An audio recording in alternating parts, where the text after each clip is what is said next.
Assalamualaikum warahmatullahi wabarakatuh. Ada beberapa permintaan dari teman-teman untuk eh, sekiranya Pak Munir dapat mengomentari tayangan yang pernah ditayangkan oleh Trans 7 tentang pondok yang disinyalir itu adalah pondok yang ada di Jawa Timur. Kita simak sebentar videonya. Karena belakangan viral nih beberapa video para santri dan santriwati beberes rumah kiainya. Mulai dari nyapu, ngepel, cuci pakaian, cuci perabotan dapur, bahkan ngelap daun tanaman koleksi kiai dan kiainya. Sebagian orang menganggap ini tuh layaknya feodalisme di zaman penjajahan. Namun bagi sebagian santri, melakukan roan dalam atau kerja bakti di rumah kiai itu adalah keistimewaan. Walau gratisan, udah kaya raya, dikasih banyak amplop. Pekerjaan mengurus rumah yang harusnya dikerjain oleh asisten rumah tangga dialihkan dong ke santri dan santriwati. Karena belakangan viral nih beberapa video. Oke, kita lihat beberapa cuplikan. Di dalamnya itu ada komentar-komentar yang mungkin sedikit dianggap biasa. Tapi mungkin di sebagian orang itu terasa kurang mengenakkan di telinga. Yang pernah jadi santri, siapa sih yang tidak pernah bersih-bersih? Siapa sih yang tidak pernah tanbihul am? Siapa sih yang tidak pernah istilahnya dalam istilah pondok salaf, ro'an? Siapa yang tidak pernah? Itu ketika Pak Munir masih di pondok dulu, itu kalau disuruh Ustadz untuk bersih-bersih kamarnya Ustadz, wih senangnya minta ampun. Jangankan kamarnya Ustadz, ya, jangankan kamarnya Yai atau rumahnya Yai, Bunyai, kamarnya Ustadz itu senangnya minta ampun. Dikasih apa? Gak dikasih apa-apa. Bonus mandinya agak lama, bisa cuci-cuci, kadang telat jamaah itu nggak masalah. Itu senengnya, masya Allah. Nggak ada itu rasa, saya dijadikan buruh, nggak ada itu. Terus satu, kedua, nggak ada kiai yang kaya raya itu, nggak ada. Kasihan mereka itu. Mereka kadang bangun pondok itu, ya Allah, hasil dari pondok dari tambak, hasil dari sawah, ditemplekno dijadikan tembok, ditemplekno dibuat beli cat, ditemplekno santri-santri juga ini kotor dikasih tekel. Itu santri nggak punya mobil, ya itu pondoknya Pak Munir saja itu, ya itu masya Allah, ketika ke istana itu pakai mobil kijang, miliknya pondok, bukan miliknya Yai. Presiden sampai malu itu melihat Yai pakai kijang lama itu, parkir di depan istana, dikasihlah Alphard waktu itu, 2 lagi Alphard. Yai yang di pondok-pondok itu dari mana? Itu sebagian diberi orang. Alumni-alumninya yang sudah sukses, yang pernah dididik oleh beliau, itu merasa saya sukses ini gara-gara beliau. Maka sebagian mobilnya, bukan 1, 2 itu alumni-alumni punya mobil itu. Kalau kaya-kaya betul itu dikasihkan ke Yai, dikasihkan ke pondok. Untuk apa? Kasihan ya kemana-mana pakai mobil jelek. Dikasih, bukan beli. BHS, jangankan kelasnya Yai, kelasnya Pak Munir tiap tahun dapat BHS. Dapat BHS itu dari orang-orang yang undang Pak Munir, dari orang-orang yang undang ceramah, yang undang istighosa, yang undang ini, ngasih amplop. Malu kadang itu dikasih amplop itu. Terus kalau kita tolak, mengecewakan mereka. Itu wujud dari rasa syukur.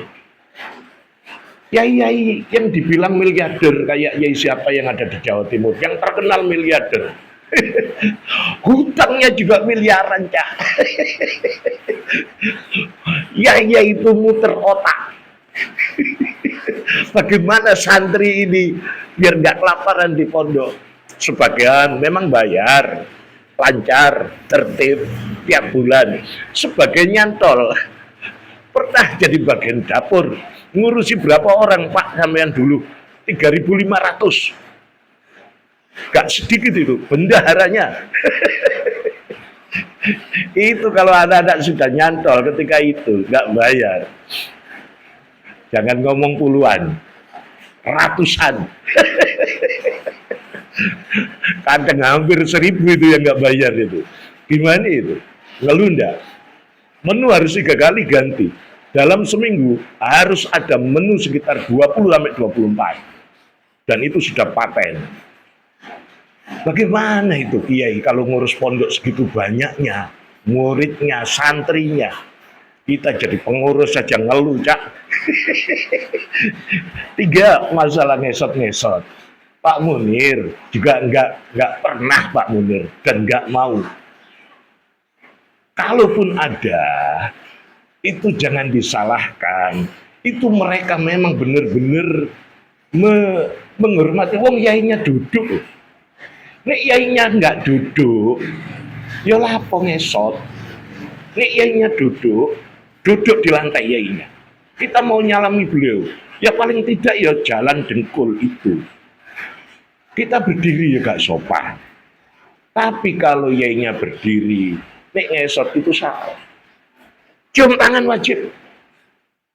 Karena di dalam taklimul muta'alim, orang yang harus kita hormati itu ada 3.